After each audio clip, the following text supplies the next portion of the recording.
The thieves disabled the alarm, cut the phone lines, and cut a hole in the roof, all to get the big payoff. It's kind of like an Ocean's 11. Super Bowl rings were stolen.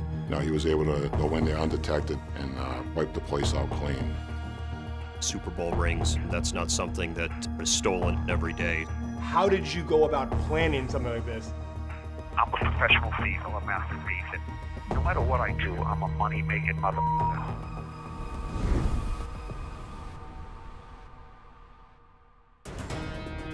A lifelong criminal and a die-hard Patriots fan, Sean Murphy was crushed on Super Bowl Sunday in 2008 when he watched his team lose its chance at a perfect season. I was in shock. I didn't know what to do. A few weeks after the game, a committee of Giants players got together in New Jersey to design their championship ring. Tiffany's was there, and you kind of just get to pick out, the design and the layout and what you want the ring to look like. Michael Strahan declared that the ring had to be a 10-tabler, and Michael explained that you've got to be able to see the ring from 10 tables away. Up near Boston, Sean Murphy was designing something too, his next big heist. At that time, I was looking to do a jewelry manufacturer because the price of gold was going up. I went into the library and got a list of all the jewelry manufacturers in the New England area. When I got to EAD on, I Googled it, and an article came out that said that you were making the New York Giants Super Bowl rings, and I was like, holy shit. When I realized that one of the places we were going to hit had the Super Bowl rings, I was like, them Giants, they don't deserve it. They didn't deserve them rings. Murphy planned to do the job in early June, but about a week before, he was stunned to see the Giants players on the news, celebrating together at a ring ceremony. World champs, baby, world champs. I remember watching TV and seeing the ceremony where they got their rings, and we said, oh, shit, we missed it by a week. We said, well, we might as well do it anyway.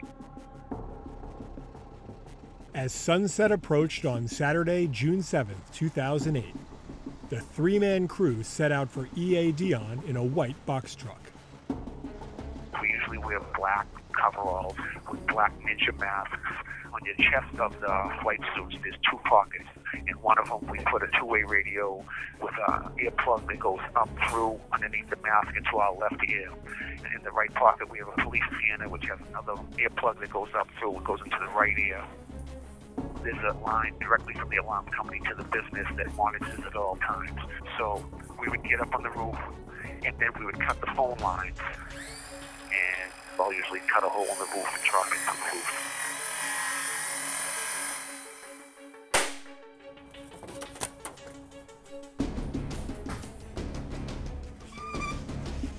I had actually hit the vault room first, the one that has all the gold. And I was in there cleaning them out while my partner Joe was going around the business just looking around. And about 20 minutes later, I met Joe in the hallway, and he said, the Super Bowl rings here. I was like, holy shit. Murphy and his men wiped out EAD taking several dozen Super Bowl rings that were supposed to go to Giants team staff, as well as more than $2 million worth of inventory. We unloaded everything into my warehouse. I get 50% of everything that I go and do, so I had probably about 35 or 36 Super Bowl rings just for myself. As he went through his score, Murphy shipped some gold off to be sold, stashed a few piles of jewels in safe deposit boxes, and even gave a little to his girlfriends, like Ricky Lee Brown. Ricky Lee pointed at the Super Bowl rings and said, what about one of them? I said, yeah, what the f***? So I gave her one of the Super Bowl rings. EA has been making jewelry here for 40 years, even Super Bowl rings. Police say the place was hit over the weekend, and it looks like it was a professional job. As soon as I heard about EA Dion, the only person that came to mind that was capable of doing such a break was Sean Murphy. Sean Murphy was known to law enforcement as responsible for doing high-end commercial breaks where large sums of money were stolen. The investigators had a suspect in Murphy, but what they didn't have right away was someone close to Murphy who would talk. That changed when they interviewed another of his girlfriends, Jordan Hartman. She didn't know much, but she knew enough. Remember, Ricky Lee got a Super Bowl ring from Murphy. Jordan got only a necklace. There was a breakup. Jordan was not happy with him, and she was happy to sit down with us and tell us everything that she knew. What she told us did lead directly to us getting the search warrant.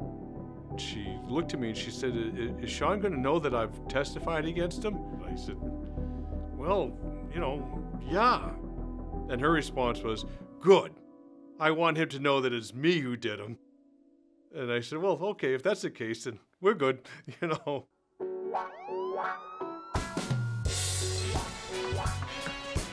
came in my house and they raided me, and then they caught me with a couple fake IDs and, a little bit of jewelry here and there, nothing major.